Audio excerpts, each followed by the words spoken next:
Estás a punto de conocer una historia que te hará cuestionar todo lo que piensas sobre el éxito y lo que realmente significa ser rico. Prepárate para sumergirte en el mundo de Massimo Vitti, un magnate implacable que ha construido un imperio sobre la frialdad y el aislamiento. Lo tiene todo: poder, dinero, una vida de lujo, pero vive en una fortaleza dorada de soledad. Pero en una mañana lluviosa, un encuentro inesperado con una niña pequeña, hambrienta y descalza, destruye el muro que construyó durante décadas. Este no es un simple relato de caridad, es el comienzo de un viaje conmovedor y sorprendente, lleno de giros inesperados que desafiarán todas tus expectativas. ¿Quién es realmente esta niña? ¿Qué secreto oculta que podría cambiar para siempre la vida de Massimo? ¿Y qué sucede cuando un hombre que lo perdió todo y luego se hizo rico tiene que enfrentarse a su pasado para volverse finalmente humano? Descubre la historia completa, mírala y prepárate para emocionarte.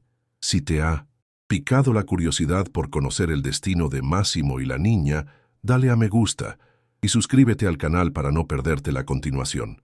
Y dinos en los comentarios, ¿cuál ha sido el mayor giro de trama que has visto en una historia? Era una mañana turinesa, gris y húmeda, un pesado velo de lluvia fina que envolvía las antiguas agujas y los modernos edificios de cristal. El mundo parecía disolverse en una acuarela desvanecida, pero dentro del coche blindado, el ambiente era cortante e inmaculado, como siempre. Massimo Vitti, un magnate del vino de 50 años, observaba la ciudad pasar desde la ventanilla, una figura austera e impecable en su traje de sastre milanés. Su imperio, la Vitti Vini, dominaba los mercados internacionales, construidos sobre una base de hierro y una visión despiadada del beneficio. Para él, el éxito no era una cuestión de pasión o herencia, sino de números, de estrategias de mercado agresivas y de eliminación de toda debilidad, tanto en los negocios como en la vida personal. Massimo vivía en una soledad dorada, una armadura forjada por el dolor de una infancia humilde y la pérdida temprana de su madre, experiencias que nunca había procesado, sino que había enterrado bajo capas de riqueza y desprecio por la debilidad. Sus manos, que una vez habían cavado la tierra de las Lange, ahora sujetaban una tableta, deslizando gráficos de bolsa con la misma frialdad con la que habría desechado una uva podrida. El Grand Hotel Splendor, un baluarte de lujo y discreción, era su fortaleza diaria, el lugar donde los destinos financieros de empresas enteras se decidían con un apretón de manos y una copa de Barolo de 3.000 euros. Al llegar a la majestuosa entrada, el chófer abrió la puerta, y Massimo, sin siquiera una mirada de agradecimiento, salió al aire picante. Fue en ese momento que un detalle, una anomalía en su mundo perfectamente ordenado, captó su mirada. Al lado de una columna de mármol, justo fuera de la puerta, había una niña. No tenía más de 8 años, el pelo oscuro pegado a la cara por una lluvia incesante, la ropa demasiado ligera para la estación y en una imagen que parecía arrancada de otro tiempo, los pies descalzos y sucios sobre la acera mojada. Entre sus manos delgadas sostenía una caja de cartón deformada que contenía dulces. Sus pequeños hombros temblaban y un sollozo silencioso agitaba su menudo cuerpo. Massimo, acostumbrado a ignorar la miseria como una parte no deseada del paisaje urbano, sintió una ondulación en esa armadura emocional que había construido meticulosamente.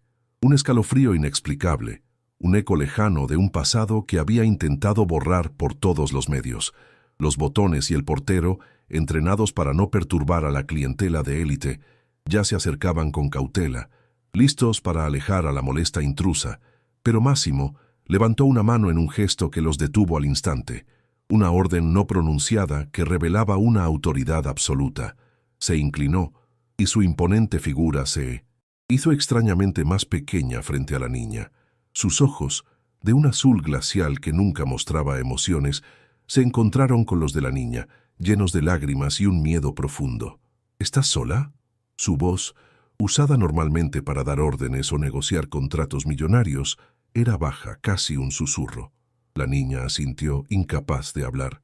Su desesperación era tangible, un olor a lluvia y pobreza que Máximo no había sentido en décadas, pero que su memoria muscular nunca había olvidado. ¿Cómo te llamas?, preguntó de nuevo, con una paciencia que era completamente ajena a su carácter público. Sofía, respondió la niña con un hilo de voz. Vendo dulces para mi hermanito. La mención del hermano, de la responsabilidad que recaía sobre esos pequeños hombros, golpeó a Máximo como un puñetazo en el estómago. Su mente, una calculadora implacable, se detuvo. Por un momento, no vio a la pequeña Sofía, sino a sí mismo, de niño, en una choza de las afueras, intentando cuidar a un hermano menor, enfermo, con su madre ya fallecida y el hambre como un compañero constante. La herida, nunca curada, se reabrió, y el dolor antiguo, reprimido durante años, lo envolvió como una manta helada. Se había cruzado una línea invisible. La distancia entre Massimo Vitti, el millonario hombre de negocios, y la pequeña Sofía, la vendedora ambulante, se había acortado de repente, reducida a nada por un recuerdo y una pregunta. Sin pensarlo, con una decisión que habría conmocionado a su séquito y a todos los que lo conocían, Máximo se levantó, le tendió la mano a la niña y la condujo dentro del hotel. El portero, cuyo rostro era una máscara de asombro y confusa vergüenza, se apresuró a abrir la puerta. En el interior, el lujo era cegador. Candelabros de cristal, suelos de mármol pulido como un espejo, tapices centenarios y el perfume de flores frescas y café caro. Sofía, con sus pies descalzos y su vestido desgarrado, era una imagen dolorosamente fuera de lugar, un grito silencioso de injusticia social en un santuario de opulencia.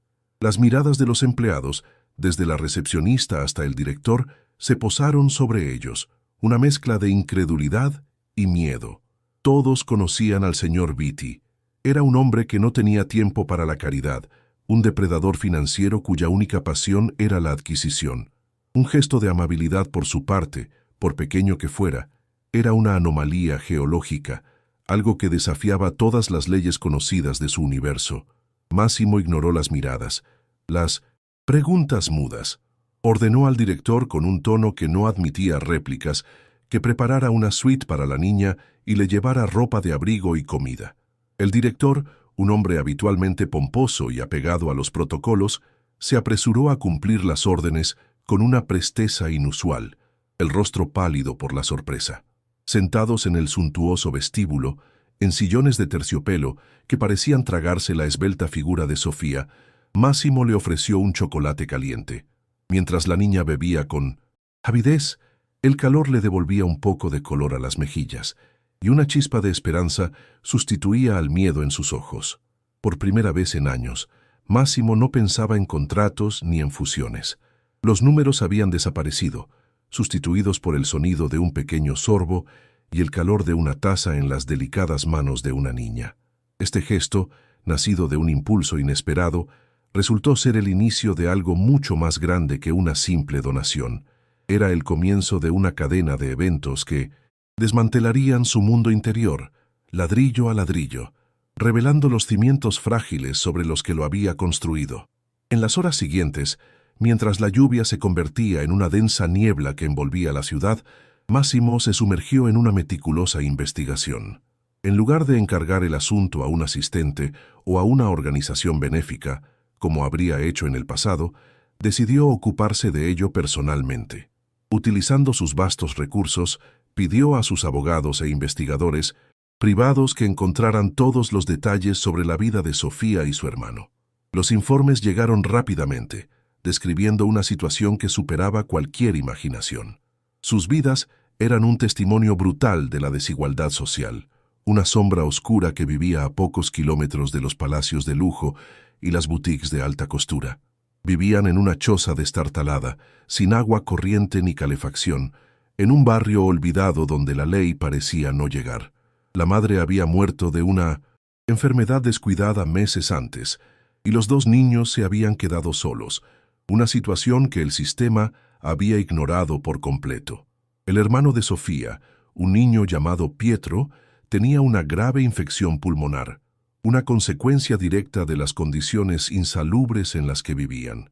El dinero ganado con la venta de dulces apenas era suficiente para comprar pan, no para medicinas o una visita médica. Al leer el informe, Máximo sintió que su ira crecía, una ira no por negocios fallidos, sino por una injusticia tan profunda y cruel que le dolía en el pecho. Esa ira era la otra cara de su dolor reprimido, una emoción que siempre había dirigido hacia el éxito y el poder, pero que ahora encontraba un nuevo objetivo.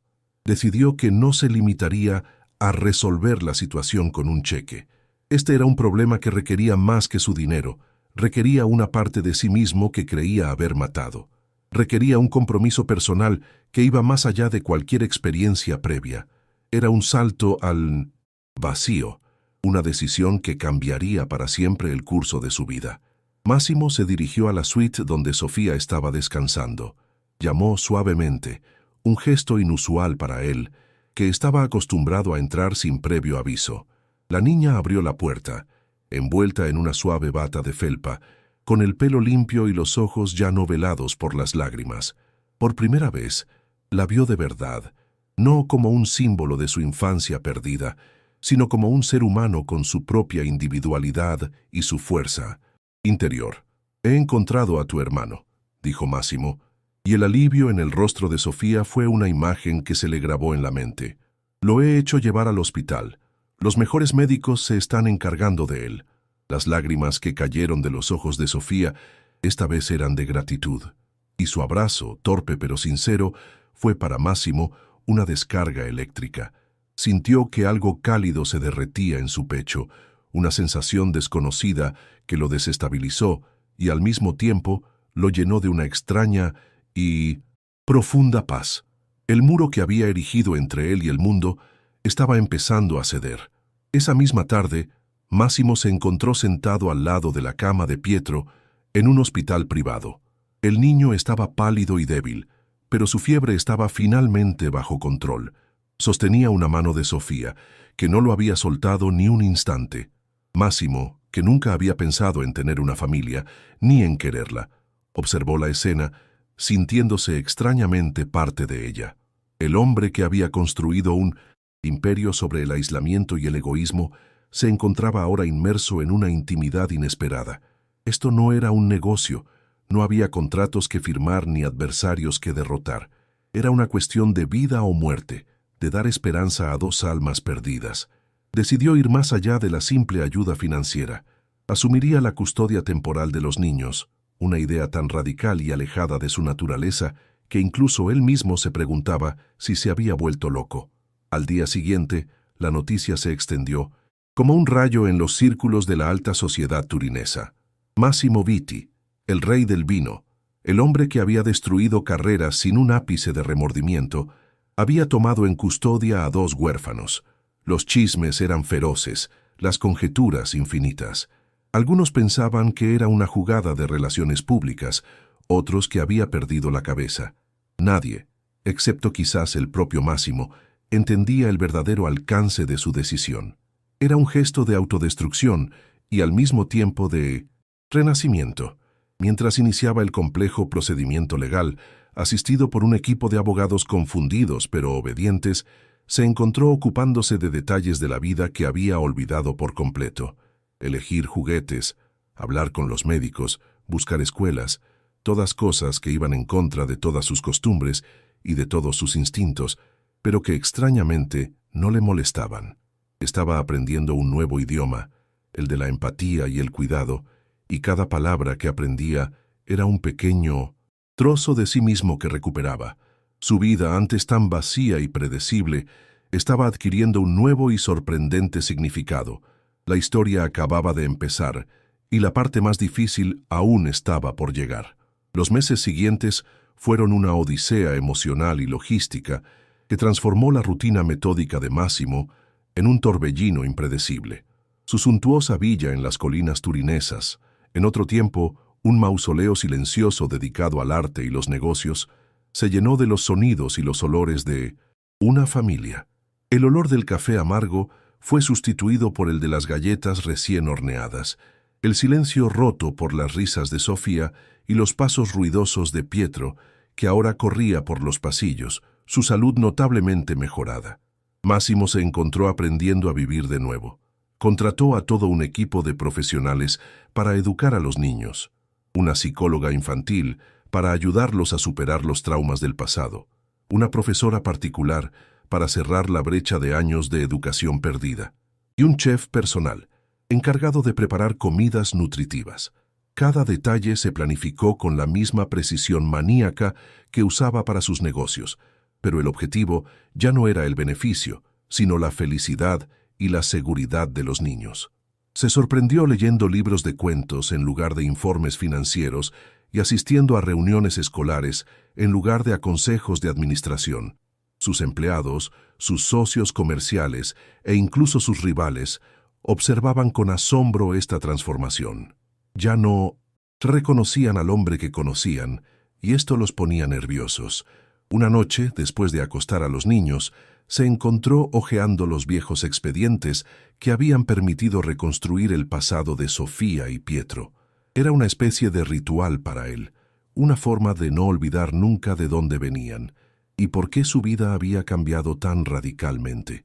Entre las fotos descoloridas de una choza destartalada y los informes médicos que describían la debilidad del sistema inmunitario de los niños, había un detalle que siempre había pasado por alto: un certificado de nacimiento y un acta de defunción.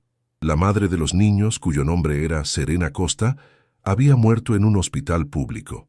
Al hojear el documento, Máximo notó una firma, la del médico que había gestionado el caso.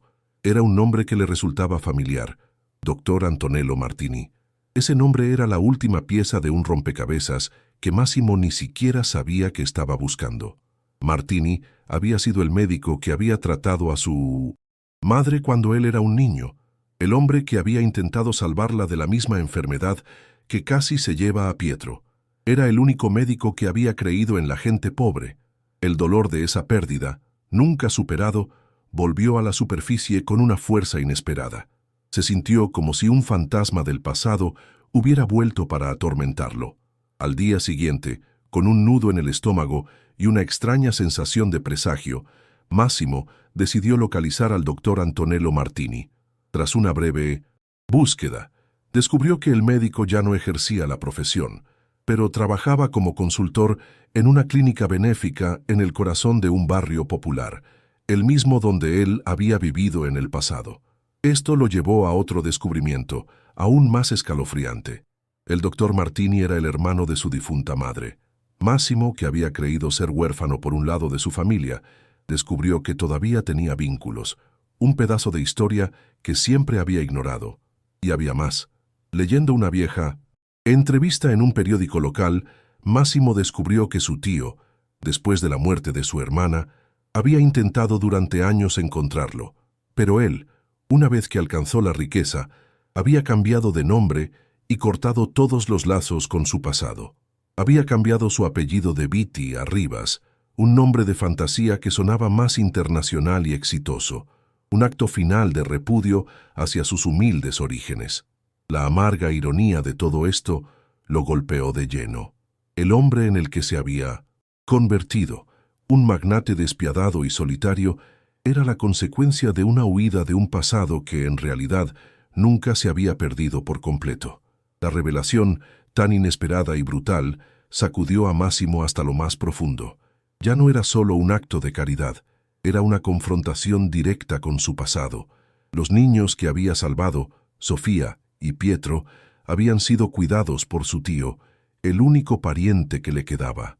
El universo, con su inasible ironía, le había devuelto a su familia, o al menos una parte de ella, a través del sufrimiento de dos niños. Su desprecio por la debilidad, su obsesión por el éxito y el dinero, todo se había construido sobre una base de mentiras, de un rechazo obstinado a aceptar su historia. Se sintió asqueado, no solo por la revelación, sino por su propia hipocresía. Durante años había intentado curar sus heridas ignorándolas, pero ahora, gracias a dos niños, esas heridas habían vuelto a sangrar, más abiertas que nunca. Su castillo de naipes, su vida, impecable y perfecta, estaba a punto de derrumbarse. Máximo decidió actuar de inmediato. Llamó a sus abogados y les ordenó que aceleraran los trámites de adopción. Quería que los niños fueran legalmente suyos, quería que formaran parte de su familia, de su vida, no solo de un proyecto de beneficencia. Y con una sensación de deber y de temor, decidió que había llegado el momento de enfrentarse a su tío, el hombre que lo había buscado durante años y que ahora era parte integral de la vida de Sofía y Pietro. Se dirigió a la clínica benéfica, un lugar que contrastaba en todos los sentidos con su mundo lujoso. Allí, en un ambiente humilde pero lleno de humanidad, encontró al hombre que había estado buscando. El doctor Martini era un hombre mayor, con arrugas profundas y una sonrisa amable.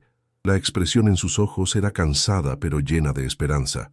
Massimo se presentó con su antiguo nombre, el nombre que había borrado de su vida.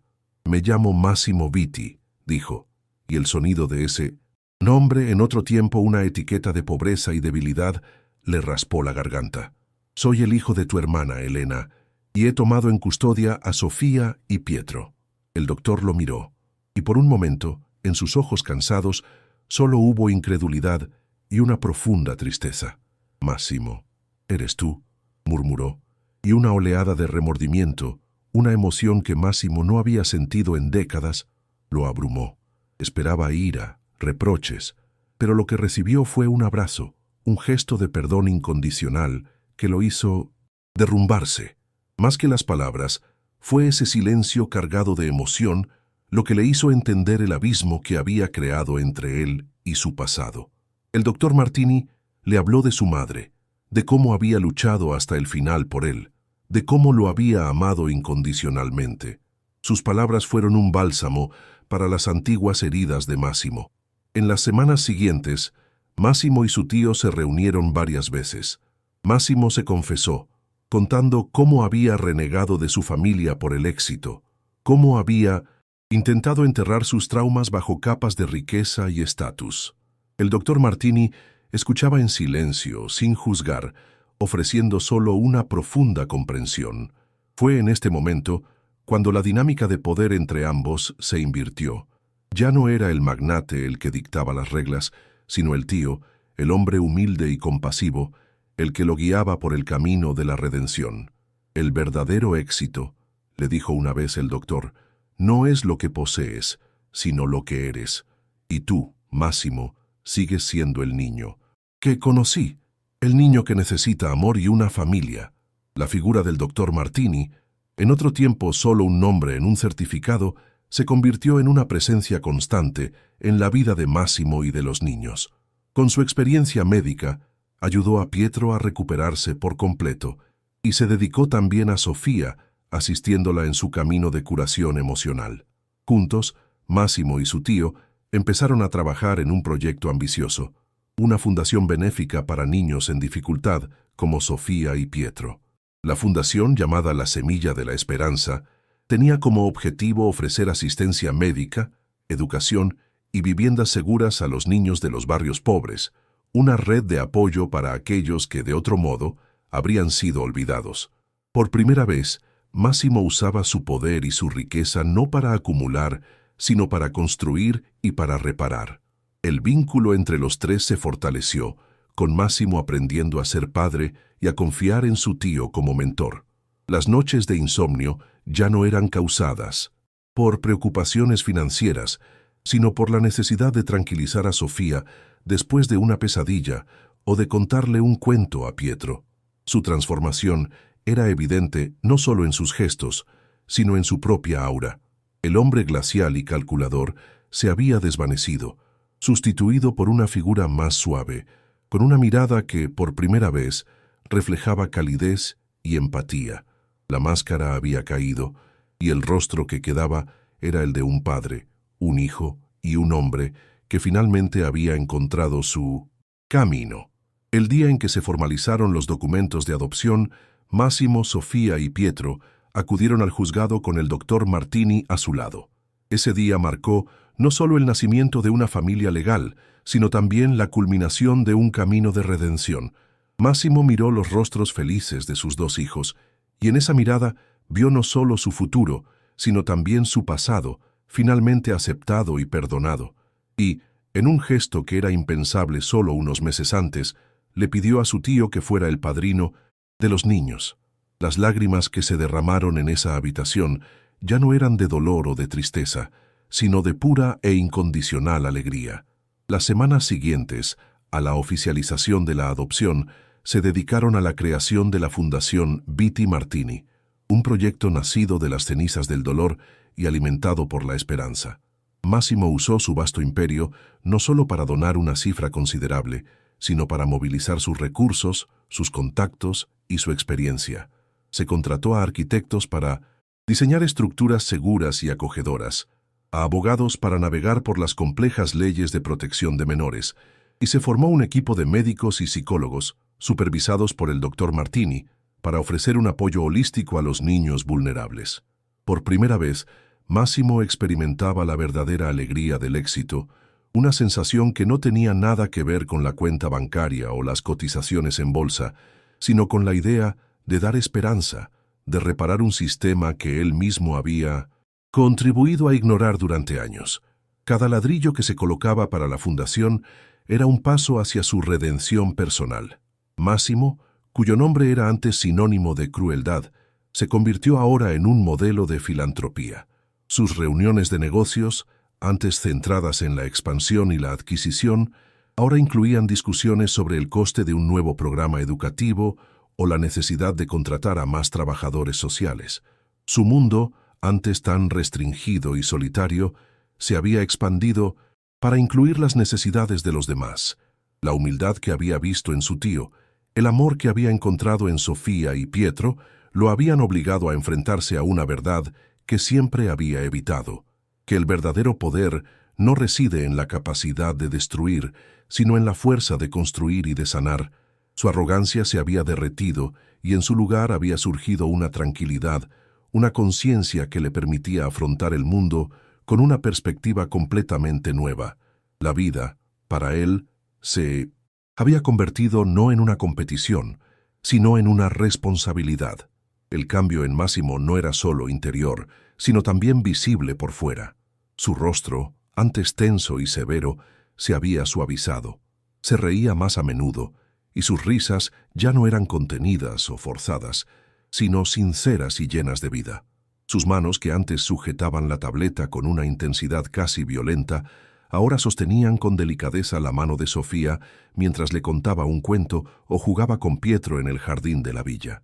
Durante años, su vida había sido una ecuación de éxito y soledad, pero ahora había encontrado un nuevo equilibrio, una nueva fórmula de felicidad que incluía el amor, la compasión y la familia. Su riqueza, antes un fin en sí misma, se había convertido en un medio para lograr algo más grande, la justicia y la empatía. Un día, mientras estaba en su estudio, Massimo encontró un viejo periódico de 1985 entre los papeles de su tío. La portada mostraba a un joven Dr. Martini con una figura de mínima autoridad y una sonrisa compasiva.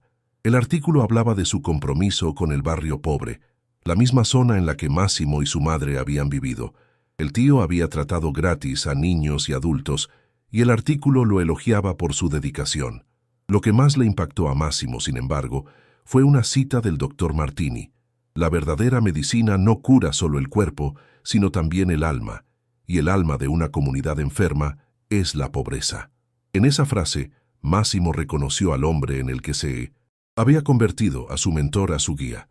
Comprendió que su tío nunca había dejado de luchar por la misma causa que ahora lo impulsaba a él, una causa que no era solo un deber, sino un acto de amor.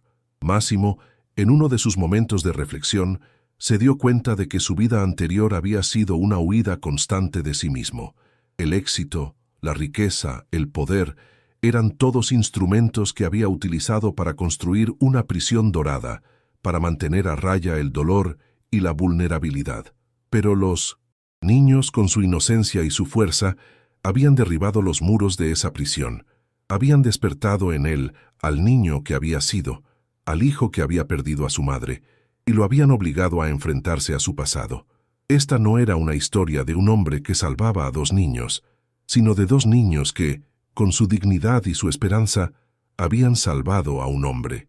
Una tarde, Máximo se encontró sentado en el sofá de su salón, con Sofía leyéndole un libro de cuentos y Pietro haciéndole preguntas sobre su trabajo en Vitivini. Los niños no sabían de su pasado, de su huida, de su redención. Para ellos, él era simplemente su padre, la persona que los había sacado de la lluvia y del frío y les había dado un mundo de amor y seguridad. Para Máximo, era el verdadero regalo, el verdadero milagro. El amor incondicional que recibía de ellos no necesitaba explicaciones, justificaciones ni disculpas. Era un nuevo comienzo, un lienzo en blanco en el que pintar una nueva vida. La Fundación Viti Martini abrió sus puertas, convirtiéndose en un faro de esperanza en el barrio donde Sofía y Pietro habían vivido. Máximo, con su tío a su lado, participaba activamente en las actividades, se sentaba a hablar con las familias, escuchaba sus historias y ofrecía su ayuda no como un mecenas, sino como un amigo. Veía en los ojos de esos niños el mismo hambre y el mismo miedo que había sentido él de pequeño, pero también veía una esperanza que antes no existía. Su papel ya no era el de un magnate, sino el de un constructor de sueños, de un reparador de destinos. El día de su cumpleaños, Sofía y Pietro le regalaron un dibujo. Era un retrato de los tres, cogidos de la mano, bajo un sol radiante. Debajo del dibujo, Sofía había escrito, con una caligrafía aún incierta, «Nuestro papá, nuestro héroe». Máximo, el hombre que había construido un imperio y se había rodeado de obras de arte inestimables, miró ese dibujo y por primera vez en su vida sintió que por fin había recibido el regalo más precioso. Las lágrimas le cayeron de los ojos, no de tristeza, sino de una alegría tan profunda y abrumadora que lo hizo temblar. El proceso de adopción concluyó con éxito, y Máximo se convirtió oficialmente en el padre de los dos niños. La ceremonia fue íntima, pero llena de significado. A su lado estaba su tío, el doctor Martini, que había velado por él y por su familia, ofreciendo una guía y un perdón que habían sido esenciales para su renacimiento. La familia que había perdido de niño ahora la había reencontrado y la había reconstruido en una forma nueva y más fuerte. Su historia no era solo una historia de redención, sino una demostración de que la familia no es solo una cuestión de sangre, sino de elección, de amor y de unión. La historia de Massimo Vitti y su transformación se difundió mucho más allá de las fronteras de Turín. Se convirtió en una inspiración para muchos, un recordatorio de que incluso las personas más poderosas y aparentemente insensibles pueden cambiar. Su imperio, la Vitivini, ya no era un símbolo de capitalismo despiadado, sino de una nueva filosofía empresarial basada en la responsabilidad social y la empatía. Su éxito, antes medido en millones, ahora se medía en sonrisas, en esperanzas recuperadas y en vidas salvadas.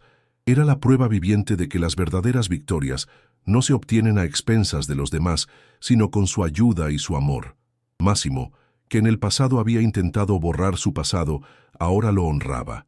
Hablaba abiertamente de su infancia, del dolor que había sentido y de cómo esos sentimientos lo habían impulsado a convertirse en el hombre que era. Ya no sentía vergüenza, sino gratitud.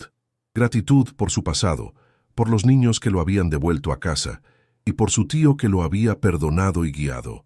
Cada día era una oportunidad para demostrar que la dignidad humana es el valor más importante y que la verdadera riqueza no es lo que se tiene, sino lo que se da. La villa, que en su día había sido una jaula dorada, ahora era un hogar de amor y risas. Cada noche, antes de dormirse, Máximo miraba los rostros serenos de sus hijos y sentía una paz que nunca había conocido. Ya no temía al futuro, ni se arrepentía del pasado. Había aprendido a vivir en el presente, apreciando cada momento de felicidad. El hombre que en otro tiempo había sido un huérfano solitario, ahora tenía una familia que lo amaba y a la que él amaba más que a nada en el mundo. Una fría mañana de otoño, Máximo y los niños se preparaban para el primer día de Sofía en una nueva escuela de élite. La niña, ahora vestida con un uniforme limpio y una sonrisa radiante, sostenía con fuerza la mano de su padre. Máximo, impecable en su traje, pero con una expresión visiblemente emocionada, la miraba con orgullo.